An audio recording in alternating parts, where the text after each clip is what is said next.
பன்னீரில் அபிஷேகம் நீரில் அலங்காரம் அதிரூபம் கொண்ட முருகன் நீ புரியாமல் அடியேனும் பிழை 100 செய்தாலும் பொறுத்தருளும் செல்வக்குமரன்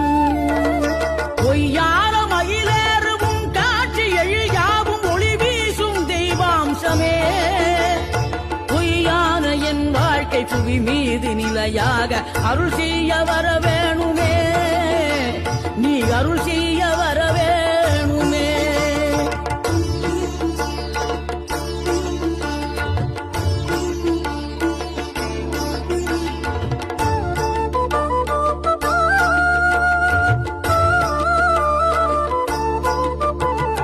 இகழ்தலையும் புகழ்தலையும் ஒரு முகமாய் கருதும்படி செவி உரைத்த முத்து குமரன் நீ வறுமையையும் வளமையையும் சமநிலையை உணரும்படி மதி கொடுத்த